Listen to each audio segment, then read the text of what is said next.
Hello beautiful people, welcome back to my channel Sudarshana Reddy. నేను అర్చన. అందరు ఎట్లా మంచిగా మేము కూడా మంచిగా మనకు ఇంట్రెస్టింగ్ అవుతారు. నేనైతే మళ్ళీ ముందుకు వచ్చిన మీరు కనుక ఛానల్ చూడడం ఇదే ఫస్ట్ టైం అయితే ప్లీజ్ లైక్ చేయండి, షేర్ చేయండి, సబ్స్క్రైబ్ చేయడం మాత్రం మర్చిపోకుండా. నన్ను ఇన్స్టాగ్రామ్లో కూడా ఫాలో అవ్వండి. మీ సలహాలు సూచనలు ఏమైనా ఉంటే నా కామెంట్ సెక్షన్లో తప్పకుండా కామెంట్ చేయరు. ఇదైతే లాస్ట్ వ్లాగ్కి కంటిన్యూషన్. మేమైతే ఎల్లమ్మకి చేస్తున్నామని చెప్పినా కదా, ఎల్లమ్మ పండుగ చేస్తున్నామని. దానికోసానికి ఫుల్ ప్రిపరేషన్స్ అన్నీ అయిపోయినాయి. ప్రిపరేషన్ వ్లాగు, మా బర్త్డే, ఇవన్నీ వ్లాగ్స్ని ముందు వీడియోలలో షేర్ చేసిన. మీరు కనుక చూడకపోయింటే నేను డిస్క్రిప్షన్లో లింక్ ఇస్తే వెళ్ళి ఒకసారి చెక్ చేయండి. సో పువ్వులు ఇట్లా అన్నీ కూర్చున్నామని చెప్పినా నేను లాస్ట్ వ్లాగ్లో అన్నీ కూర్చున్నాం, అన్నీ రెడీ అయిపోయినాయి. ఇంకా మా పండుగ ఆ రోజుతో మొదలైంది అన్నట్టు. పొద్దుగాల పత్రిక రాసి ఇచ్చారు కదా, ఇప్పుడు మొదలైపోయింది.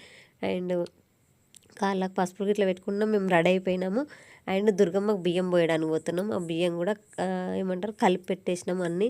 అండ్ వడి బియ్యం ఎట్లా పోస్తారు, అమ్మవార్లకు ఎట్లా పోస్తారు, మనకి ఎట్లా పోస్తారు అనేది కూడా మన ఛానల్ నేను ఆల్రెడీ చాలా వీడియోస్ చేసి పెట్టిన. అండ్ అమ్మవారికి ఎట్లా పోస్తారు అనేది షామీర్పేట అమ్మవారికి వడి బియ్యం పోసినప్పుడు నేను షేర్ చేసిన. సో మేము నడుచుకుంటూ ఆడికి గుడికాడికి పోతున్నాము. ఇది మధ్యాహ్నం పూట 3 రోజుల ముందు, అంటే ఎల్లుండి ఎల్లమ్మ చేస్తామన్నాగా 3 రోజుల ముందు. ఫస్ట్ అయితే మా దగ్గర దుర్గమ్మ పోషమ్మ చేసిన తర్వాతనే మిగిలిన దేవుళ్ళు అందరికీ చేస్తారన్నట్టు. మనం ఇంట్లో ఏ పండుగ చేసుకున్నాం, ఆఖరికి పెళ్ళి మొదలు పెట్టుకున్నా కూడా ఫస్ట్ పోషమ్మలకు బోనాలు చేసిన తర్వాతనే మిగిలిన పనులన్నీ స్టార్ట్ చేస్తారు. అట్లా మాకు దుర్గమ్మకు బియ్యం పోసుడు అన్నట్టు. బోనం ఏం చేయట్లేదు, దుర్గమ్మకు బియ్యం పోస్తున్నాము. అందుకే ఇక్కడికి వచ్చేసినాం మేము అందరం అన్నీ తీసుకొని. దుర్గమ్మ కాడికి పోయినాము. ఆడ గుడికి సంబంధించిన ఒక మనిషి ఉండే, ఆయనని అన్నీ చూసుకుంటా అన్నట్టు. మనకు తెలియకపోతే ఒకవేళ ఎట్లా చేయాలి ఏంటిది ఇవన్నీ చెప్తా అన్నట్టు.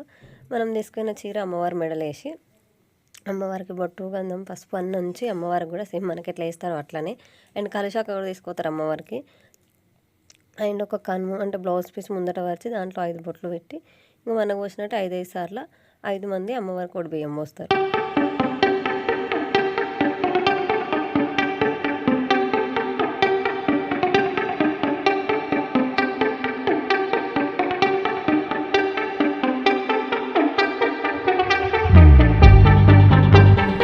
మళ్ళీ బయటకు వచ్చి మనం తీసుకొని కొబ్బరికాయలు ఉంటాయి కదా, అవన్నీ కొట్టేస్తారు. అండ్ కలుషాక వస్తారు ఆడ అమ్మవారికి. అయిన తర్వాత మనందరికీ పోయిన వాళ్ళందరికీ బొట్లు పెడతారు అన్నట్టు. అంతే, అక్కడితోటి మనకి దుర్గమ్మ బియ్యం కంప్లీట్ అయిపోయినట్టే. దుర్గమ్మ కూడా బియ్యం పోసుడు.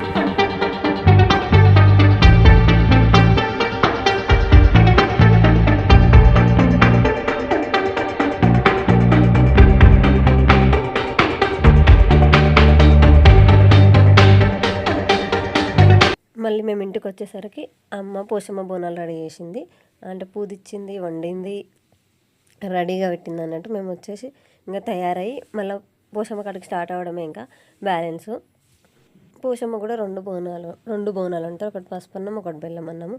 అండ్ పెరుగు, పచ్చి పులుసుతోటి చింతపండు రసం అన్నట్టు, అవి చాక వేయడానికి.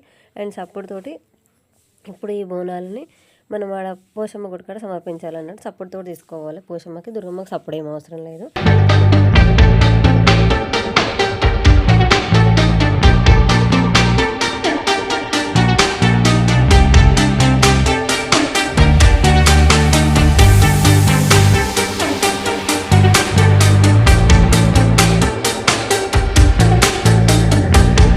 అండ్ దుర్గమ్మ టెంపుల్ కూడా రీచ్ అయిపోయినాం. పొద్దుగాల ఎవరో ఒకటి బియ్యం పోసిపోయారంట, అందుకని ఆడ అంగడంగడు ఉంది. సో అవన్నీ పక్కకు జరిపి ఇప్పుడు మనం అమ్మవారిని పూదియాలన్నమాట. అంటే మళ్ళీ బొట్లన్నీ మనం తీసుకున్న నూనెతోటి అమ్మవారికి మొత్తం రాసి మంచిగా బొట్లు పెట్టాలి నిండుగా. అండ్ అమ్మవారి కడప కూడా కడిగేసేయాలి.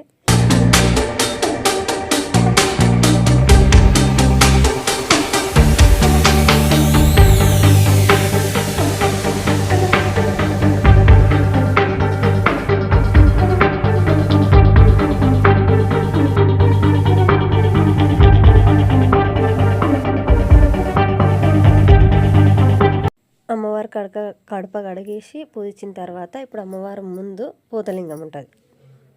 పోతరాజు ఖచ్చితంగా మనకి గ్రామ దేవతలకు పోతరాజు అయితే ఖచ్చితంగా ఉంటాడు, పోతలింగం అంటారు. ఆయనను కూడా పూజించి బొట్లు పెట్టేసి మనం తీసుకున్న కళ్ళు చాకు ఉంటుంది కదా, అది పెట్టాలి. ఇప్పుడు ఇక్కడ స్టీల్గా అనిపిస్తుంది కదా యాపకమ్మలు వేసి, దాన్ని అయితే జల్లకడవ అంటారు. సో అందులో తీసుకొని నీళ్ళతోటి మనం కడప కడుగుడు, ఇక్కడ పోతలింగాన్ని పూజించుడు, ఇవన్నీ చేయాలి.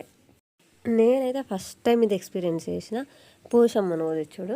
సో ఈడ ఏముందంటే విగ్రహం లాగా లేకుండా ఒక కొండ లాంటివి ఉండి దానికి అమ్మవారి రూపం ఉంది.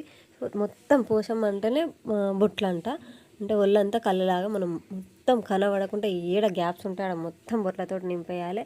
అండ్ ముందు కూడా మనకు అమ్మవారికి నూనె రాసి ఇక్కడ వీడియోలో కనిపిస్తుంది కదా, అట్లా బొట్లు పెట్టేసేయాలి అమ్మవారికి మొత్తము. అమ్మవారికి నిండా పెట్టాలి, ఇక్కడ పోతలింగాన్ని పెట్టాలి అండ్ బయట కూడా పెట్టాలి. తర్వాత ఇంకా మనం తీసుకున్న బోనం ఇట్లా ఉంటాయి కదా, ఈ బొట్లు పెట్టడానికి ఎక్కువ టైం తీసుకుంది. అండ్ నేను ఫస్ట్ టైం ఎక్స్పీరియన్స్ చేసిన, నేను విగ్రహం చూసి దానికి బొట్లు పెట్టడమే తప్ప ఇట్లా ఇది చూడడం ఇదే ఫస్ట్ టైము. ఎప్పుడైనా బయట ఉండేస్తే వాళ్ళు పని వాళ్ళు ఉంటారు కదా, వాళ్ళే పెడుతుండే. బట్ ఈసారి నైట్ పూట పోయినాం కాబట్టి మేము వాళ్ళు లేరు, అందుకే మేమే ఊదించుకోవాల్సి వచ్చింది. మేమే ఊదించుకున్నాం. నాకైతే మంచిగా అనిపించింది.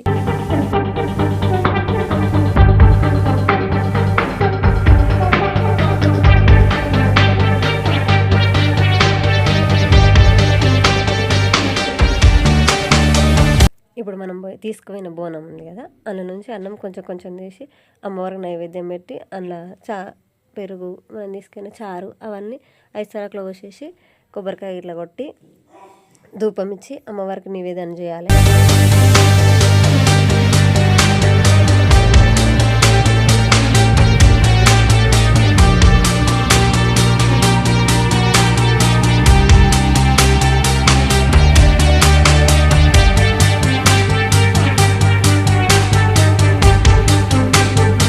ఇంకా అందరం అమ్మవారి దగ్గర ఆశీర్వాదం తీసుకొని మళ్ళీ ఇంటికి సేమ్ సప్పుడుతోటే మళ్ళీ రిటర్న్ అయిపోవాలి.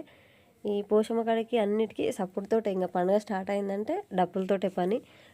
వీటితోటి వెళ్ళిపోవాలి మనం, డప్పులతోటి.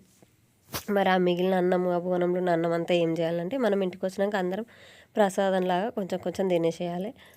ఇంకా అక్కడి నుంచి వచ్చి తినేసినాం ఫాస్ట్గా. బట్ మేము ఎంత అలసిపోయినామంటే, పండుగ చేయాలంటే ఇంత తలనొప్పి నాకు ఫస్ట్ టైం అర్థమైంది.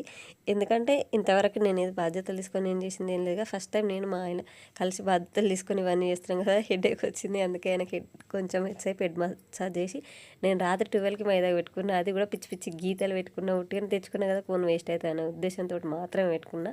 మేము ఎల్లమ్మ పండుగ ఇట్లా చేసుకున్నాం అనేది మీరు ముందు వచ్చే వ్లాగ్లలో చూస్తారు. So that's it for the video. వీడియోలో మళ్ళీ కలుసుకుందాం. అప్పటిదాకా చూస్తూనే ఉండ్రి. సుదర్శన రెడ్డి, నేను Archana. Thank you for watching this video till the end. Bye.